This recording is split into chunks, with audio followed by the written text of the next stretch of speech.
Greetings and salutations. Welcome to Knife Chats with Tobias. Hi everybody, I have another one, another large toothpick. Yep, a 5-inch frame large toothpick. This one is by Parker Cutlery, and this one, as you can tell, is in natural smooth bone. Now the difference between natural smooth bone and white smooth bone becomes apparent when you see them side by side.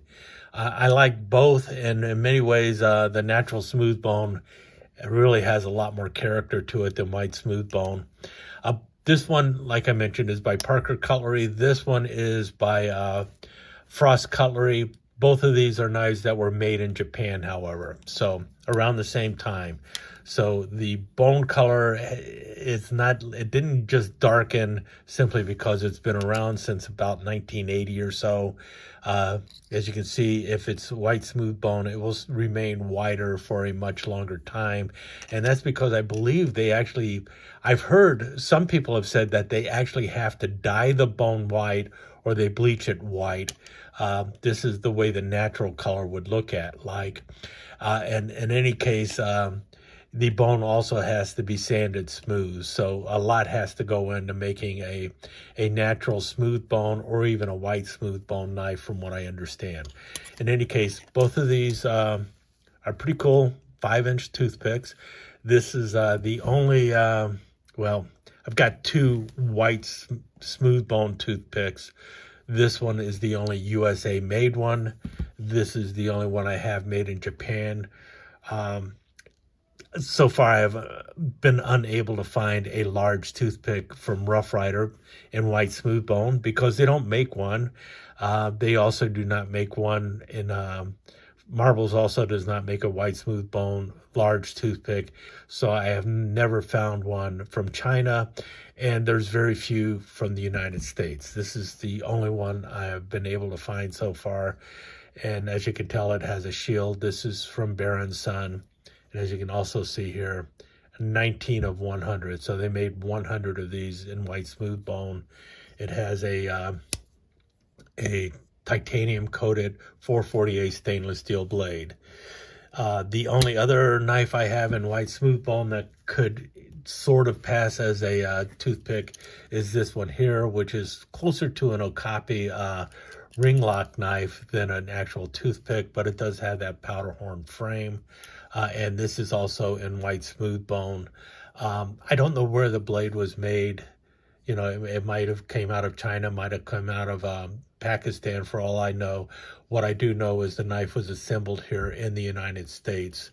And it's a pretty cool knife too. I like it. It's unmarked, so I don't know anything about the manufacturer other than I bought it at a fair, and the guy who was selling it, or the person selling it, her husband had made the knife. So it's pretty cool. I like that one too.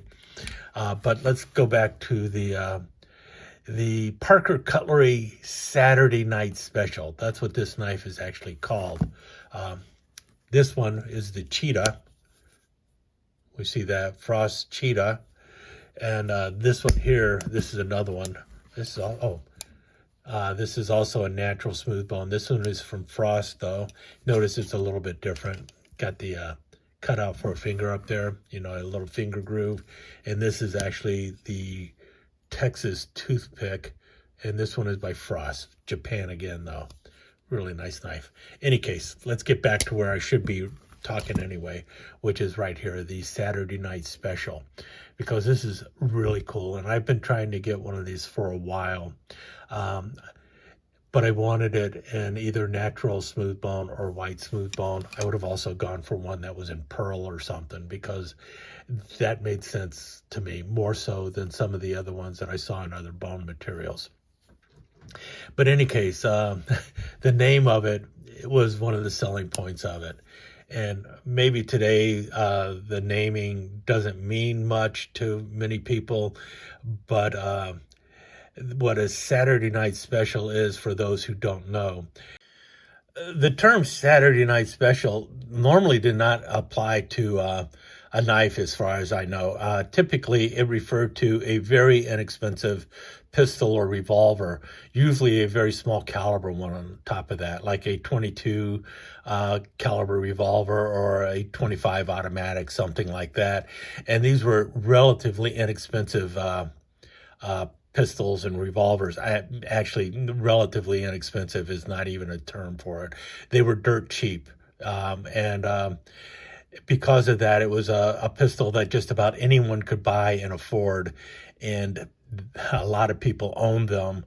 And there were two things that they were really well known for. One of them was basically breaking after you used it. Fired 50 or 60 rounds out of it, the pistol could very well just blow up in your hand. And the other thing was they were known for basically when a bar brawl would get out of hand or something like that, or a street thug decided to rob somebody, the Saturday Night Special was the term used for those pistols that they would be carrying. It was often just a small gun and everything, and very cheap. And because they were very cheap, that also meant that if you didn't end up killing someone with it, all you had to do is find the nearby sewer and wipe it clean and drop it down the sewer, and the gun could not be found. So that's what the Saturday Night Special was, as far as I know.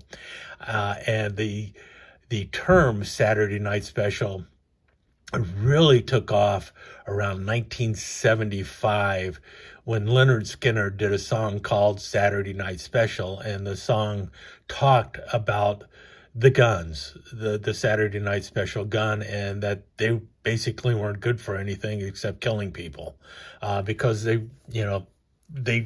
were, it's not like you're going to go hunting with a Saturday Night Special or anything like that. And I think that's why they have this on the blade here, because if you're at all familiar with the large toothpicks, they have a history behind them, because they get traced back to the Spanish Navaja knives, with their locking blade and everything. And both knives were actually designed for the same purpose, and that was basically they were a fish knife or a bird and trout knife. These knives were used on the docks in Spain for cutting up fish and everything, but they also became famous as a bandit knife. So these were also knives that ended up being used in Spain and then moving into the United States and Mexico and everywhere else as a knife that was used for, bandits, and got that other reputation going on. And the same thing happens with the toothpick. The toothpick was always a relatively inexpensive knife, a bird and trout knife, but because of its shape and everything and that slender blade, it became a really good fighting knife too. And so it was just an inexpensive fighting knife, cut somebody up with it and then throw the knife away, kind of thing. So that's, I think, is why Jim Parker decided to call this knife the Saturday Night Special. They also gave it a few other names, anything to sell the knife. But the name itself, Saturday Night Special, I think was also a throwback to the Leonard Skinner song of Saturday Night Special. That's my own thoughts about why that etch is on there. But all in all, though, really just a terrific knife here. Look at the fit and finish on this. Now, this knife is probably at least 30, maybe 40 years old. And you can see the brass liners going on, the wonderful bone. The fit is amazing. Nice nickel silver on the bolsters there. A blade alignment. Well, it's a Saturday Night Special. Did you really expect it to be right down the middle? But there is no rub going on. And the blade etch is held up really well too. Lockup is great. Yeah, and no wobble whatsoever there. Now, at first I thought the blade looked like it's bent or something, but it isn't. It's just the way the blade is formed. It's nice and straight all the way down. There's no twist in the blade or anything like that. and really nice close. That's not hitting. There's enough bump in there. There's no blade wrap going on. That is just the kick hitting the back spring. Got to clean it up still, but it's in really good shape. I'm really happy with it. And well, you know, now I've got a natural smooth bone and a white smooth bone, so I've got both varieties with me now, and I'm really happy with both of them. And the collection continues to grow. My large toothpicks continue to grow. Will Rough Rider ever come out with a white smooth bone toothpick and large, you know, a 5-inch large toothpick from Rough Rider? I would love to see it happen, but I got a feeling it's not going to happen. Same thing with Marvels. I don't think they're going to do a 5-inch large white smooth bone toothpick. And you know what else? As much as I really want them to do that, what I would really like is for Case to come out with a medium natural smooth bone toothpick without a shield. But that also isn't going to happen. It's like they don't even want to make a medium natural smooth bone toothpick with a shield. It's always something else they'll do, like a white Delrin or something like that. But yeah, certain knives, it's just like no one wants to make them. So in the meantime, I guess what I will have to do is continue to search eBay and other places to see if somebody else has already made a medium white smooth bone or natural smooth bone medium toothpick, and just see if I can pick up any more by Parker or Frost. I know Bulldog brand also has a white smooth bone large toothpick, but I haven't been able to get one at a price I'm willing to pay yet. But I do have the Saturday night special now, so that's pretty good. Any case, that's the joy of collecting patterns that everyone doesn't make. The fact that they're out there, the large toothpicks are out there, but the one you want might be more difficult to find than, say, Trappers and Stockmans. You can natural smooth bone Stockmans, natural smooth bone Trappers, they're out there all over the place. But large toothpicks, they're not as easy to find as other knives. So that's kind of the cool part about the collecting. And that also helps you save a little money. And I think that might be one of the reasons I decided to collect large toothpicks, even though the collection has gotten pretty big.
Let me take just a second to thank you once again for dropping by and spending a few minutes here at Knife Chats with Tobias. I really do appreciate it, and I do appreciate any comments that you leave. So please remember to give me that thumbs up, and also don't forget to subscribe and ring that notification bell so you'll know when the next episode is up and running. Thanks again for dropping by. Really do appreciate your time here.